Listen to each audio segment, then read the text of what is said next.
So today I want to talk about kind of my life in books, and I have seen lots of people talking about this. They talk about kind of their reading journey. They talk about the books that got them into reading. And for me, I was thinking about it, and I mean, like there's never been a moment in time where I was not able to read. I mean, obviously there was, but none that I can remember. I learned to read before kindergarten for sure. And that did mean that I did not learn phonics. However, I could already read, so nobody ever like noticed that, um, because I could already read everything.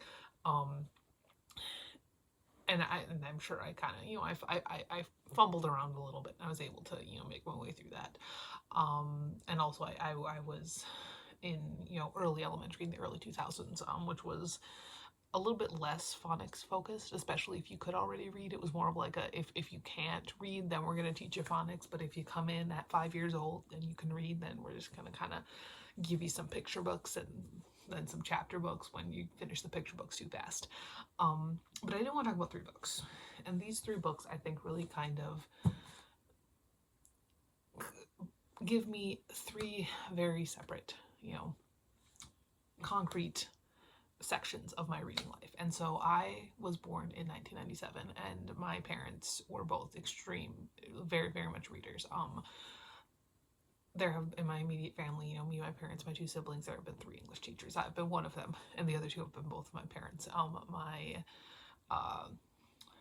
My father was an English teacher first, and my mother was in school to be a teacher, but I was born when she was 19. And my brother was born a couple years later, and so she had to kind of defer that for a bit.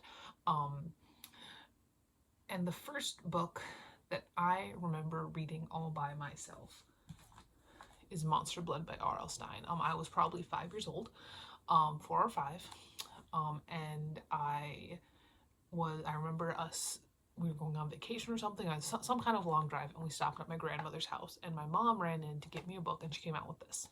And this is the first book I remember reading by myself. Now, as a teacher, I'm an elementary teacher now. This is an insane book for a 4-year-old to be able to read. I could though, and I did, and it really this is what I blame for my kind of descent into horror.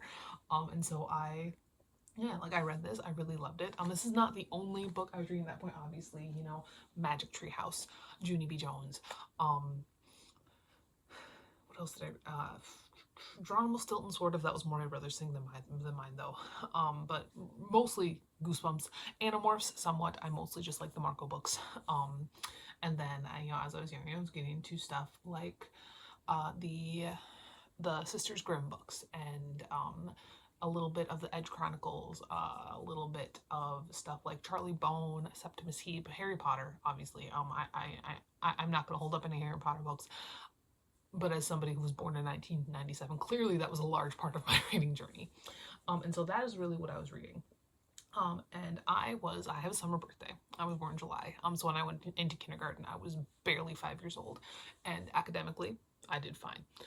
I could read, and when you're in kindergarten, if you can read, you're gonna do fine academically. And math, I was always okay at. Like, I did fine.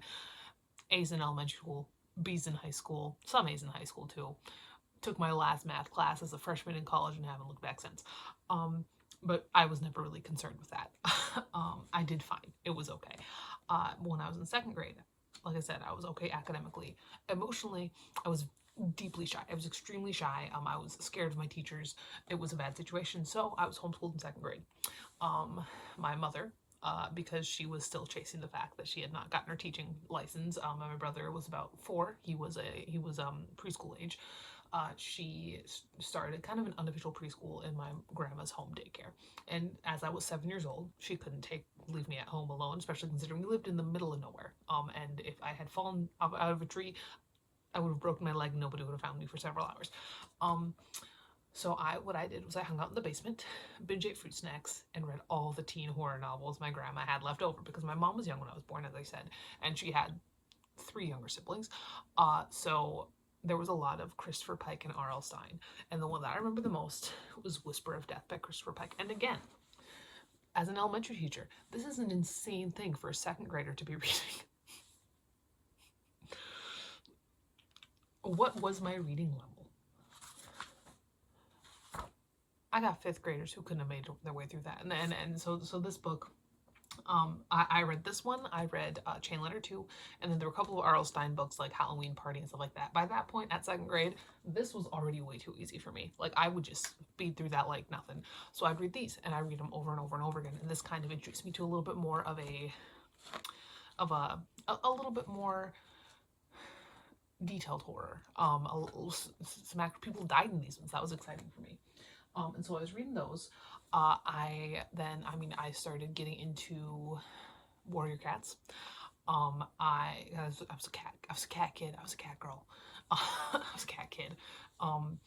And yeah, I said cat Jelly Jam.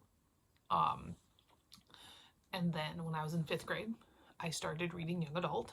When my summer book club, a kid in my summer book club mentioned that he'd been reading City of Bones, and it was interesting. So I started reading City of Bones, the Mortal Instrument series, Incarceron, stuff like that. And what I really, really wanted to read, what I really, really, really wanted to read was Stephen King. And my dad said, absolutely not, you're 9. But what my dad decided then, what my parents decided was that when I was 12, I could read my first Stephen King book. And so on my 12th birthday, in July of 2009, my father handed me The Stand by Stephen King. It wasn't this copy. It was a paperback. It was the 800-page version like this one is. This one is not the complete and uncut. And it took me a hot second to read this book. Whereas with the Christopher Pike and with Goosebumps I just sped through, this took me the majority of my 7th grade year. And I did end up restarting it in, I want to say, like February, and then I read it pretty quickly. My favorite character was Nick.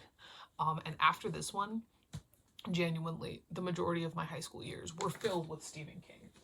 I read, after The Stand, I read Salem's Lot, I read Thinner.